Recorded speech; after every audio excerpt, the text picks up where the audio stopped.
Hello, my dear students of class 5. Welcome back to the second session. We will be starting with the chapter number 6, Marching to Freedom. I'm your literature teacher, Protik sir. So let's begin with the chapter. It's Marching to Freedom, a story about Mahatma Gandhi's Dandi March.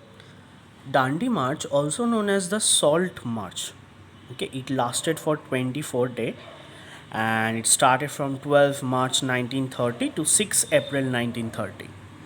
So what is it saying here? So before 1947, India was ruled by British Empire. The British enforced many laws and systems. So we all know that before 1947 we were ruled by the British colonies, and the British enforced many laws and systems that did not treat Indians as equals. So they wanted to differentiate, they wanted to break the unity of the Indians. The unfairness caused anger among citizens and led to the rise of the independence movement, which saw Mahatma Gandhi emerge as one of its strongest leaders. So, as all the Indians are under one umbrella, for whose act or for whose strength we are under unity, it is for Mahatma Gandhi. Mahatma, it is for Mahatma Gandhi that we are under the same umbrella. Okay, so in March 1930, he organized the Salt March from his ashram in Ahmedabad to Dandi. The march was protest against Britain's Salt Act of 1882. So you will mark this. The march was a protest against Britain's Salt Act of 1882, which banned Indians from collecting or selling salt. So it was a protest that why Indians will be banned from collecting or selling salt. So that should not be done. They are taking our independence. They should not do that. So that is why the protest against Britain's salt of 1882 was raised. And it was started by whom? It was started by Mohandas Karamchand Gandhi, or MK Gandhi, or Mahatma Gandhi, whatever you call it. Let's read a short story about Mahatma Gandhi along with his supporters walked towards creating a change in the country. So we will study about the walk of the Dandi March. I'm reading the story, you follow it line by line. Dhani knew something exciting was being planned at the ashram, but no one would tell him anything. Just because I am 9 years old. So Dhani is telling, just because I'm 9 years old, nobody is telling me what plans are going on. Thought Dhani glumly. So what is the meaning of glumly? It means unhappily. I'm sure they think I'm stupid, but I'm not. So Dhani is telling to himself, they think that I'm stupid. That is why they are not telling me. They are planning and they are thinking that I'm not being able to understand what they are doing. But it is false. I am understanding everything. Dhani and his parents lived in Mahatma Gandhi's Sabarmati ashram near Ahmedabad market, where people from all over India came to stay. Like Gandhiji, they were all fighting for India's freedom. So the people who lived in Gandhi's Sabarmati ashram, they all fought for India. Like Gandhiji, they were all fighting for India's freedom. At Sabarmati, everyone had to work, cook and clean, wash clothes, fetch water from the well, milk the cows and goats, and grow vegetables. Even Dhani had a job. So, what were the things people had to do at Sabarmati? Everyone had to work, cook and clean, wash clothes, fetch water, then fetch water from where? From the well, milk the cows and goats, grow vegetables. So, they need to do their own work. So, Dhani also had a job. He had to take care of Binni, one of the ashram's goats. So, what was Dhani's job? Dhani's job, mark it, it is important. Dhani's job was to take care of Binni. Who is Binni? Binni is the name of a Binni is one of the ashram's goats. He quite enjoyed that because Binni was his best friend and he liked talking to her. So it's a silent listener, right? So we can talk to goat, but goats don't reply back. So as it was a silent listener, Binny liked to talk to that goat.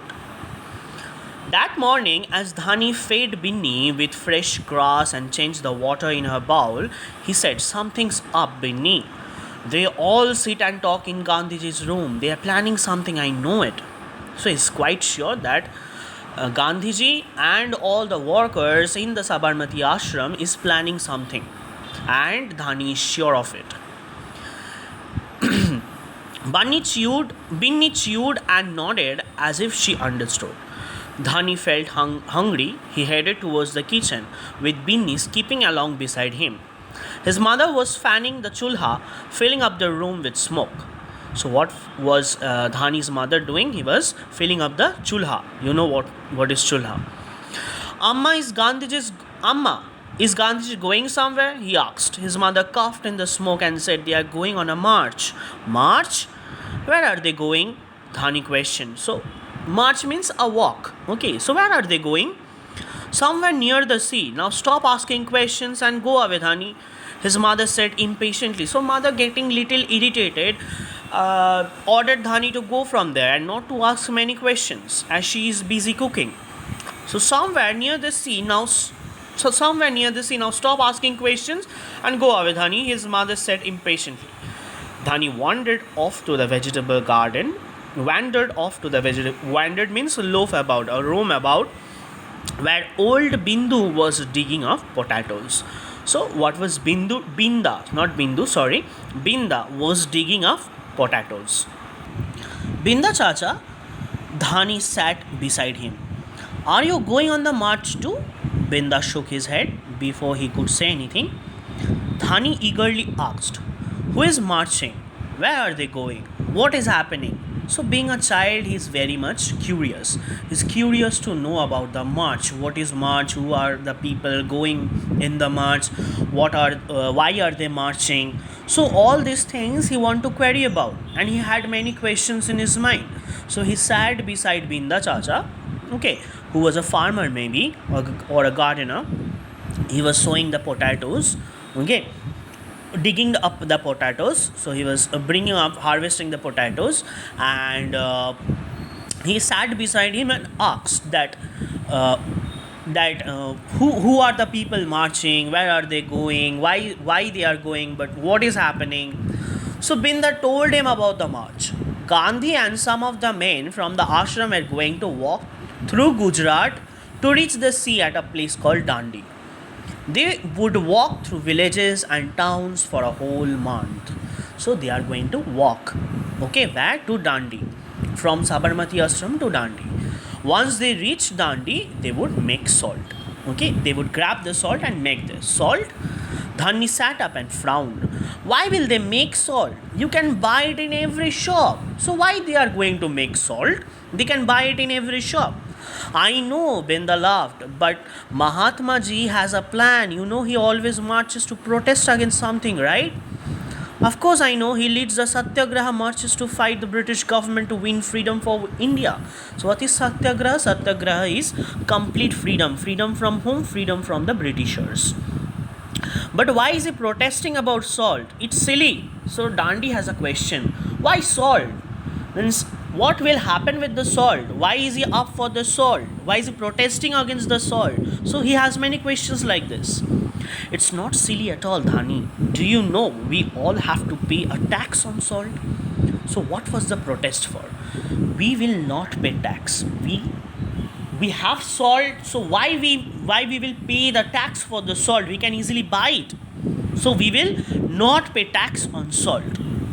So what? Everyone needs salt. That means every Indian, even the poorest, has to pay his tax, explained Binda Chacha. That is really unfair. Dhani's eyes were now hot with anger. Of course, it's unfair. Now, only that Indians are not allowed to make any salt either. So, Indians cannot make salt. Okay? It was only British who will make the salt and sell it in the market, and we Indians will buy it with extra money by giving it extra money. It is produced in Indian soil, and we have to buy those salt by giving extra money. So that was cruel. Okay, that was unfair. And so Dhani got angry, and it was right to protest against it. So that is really unfair. Dhani's eyes were now hot with anger. Of course, it's unfair. Not only that, Indians are not allowed to make any salt either. Mahatma Ji has asked the British to stop the tax, but they have refused. So he has decided to walk to Dandi and make salt from seawater. So, as we know that salt from seawater means when you collect the salt, when you collect the water from the sea, and when the water gets evaporated, what is left behind? Salt is left behind. That is how Mahatma Gandhi is going to make the salt. Walking for a month, Dhani brooded worriedly. Brooded worriedly means he was thinking in a very deep manner. Gandhiji will get really tired. Why don't they take a bus or train to Dandi instead? So Dhani is telling that why Gandhiji is not taking a bus and going to Dandi. Why is he walking? He will get really tired. Because if he goes on this long march and walks all the way to Dandi, the news will spread. There will be pictures in the papers and reports on the radio, and people all over the world will know that we are fighting for our freedom. And that will really embarrass the British. So, why he decided to walk? Because there will be news reports everywhere, and the British will be sad for that, get embarrassed that we are known people are getting like this, embarrassed in the newspapers, our names are coming up. So this will embarrass them. Okay, this will put them down in front of the society. So that is why Gandhiji have decided to walk. Gandhiji is clever, isn't he? Dhani's eyes were shining, means he's very proud now. That he is. Binda's eyes crinkled with laughter. In the afternoon, when the ashram was quiet, Dhani went looking for his father. He found him spinning on his charka. Pitaji, are you and Amma going the march to Dandi? Dhani got straight to the point. I am going. You and Amma will stay here. I am coming with you. Don't be silly, Dhani. You can't walk so much. So it is really impossible for a 9-year-old boy to walk so much. So only the people who have been chosen by Mahatma Ji will go. So it has already been chosen. Fine, I'll talk to him then. I'm sure he will say yes, said Dhani and marched off. The next morning as the sun came up, Dhani slipped out of bed and went looking for Gandhiji. He found him in the cow shed checking on all the cows. Then he strolled into the vegetable garden to inspect the peas. Strolled means walking into the vegetable garden to inspect the peas and cabbage and have a chat with Binda. All the while, Dhani and Binni followed him. Finally, Gandhiji headed back to his hut. He sat down in the veranda and called out to Dhani, "Come here, child." So Gandhiji have seen Dhani following him, and he called him. "Come up, Dhani. What do you want?" So Dhani ran up with Binni skipping along. "What's your name, beta?" "Dhani, Gandhiji." "And this is your goat?" "Yes, Gandhiji, this is my friend Binni." Dhani smiled proudly and said, "I'll take care of her." Good. Gandhiji leaned forward. "Now, Dhani, tell me why you and Binni have been following me everywhere this morning." "I wanted to ask you something," Dhani began nervously. "Can I come with you to Dandi?" Gandhiji smiled. "You are too small, beta. Dandi is 385 kilometers away, and only young men like your father will be able to walk with me. Besides, if you go with me, who will take care of Binni? After walking for so long, I will become weak. When I come back, I will need to drink lots of milk to become strong again." You are right, Gandhiji. Binni eats only when I feed her." Dhani lovingly stroked Binni's head. "And only I know what she likes to eat." "Exactly. So, will you stay in the ashram and take care of Binni for me?" "Yes, Gandhiji, I will," said Dhani and Binni, "and I will be waiting for you." So how cleverly Gandhiji tackles Dhani not to go there. We are getting to know about Gandhiji's kindness towards the children. Okay, so how he tactfully manages to tell him not to go, and since he was a child, he was not much known about march and how much to walk. So these all things are here presented to you. It is written by Shubhadra Sengupta, born in Delhi, is an Indian author who has published over 40 notable works of historical fiction and non-fiction for children. We'll get the exercise after in the next class. Okay, thank you.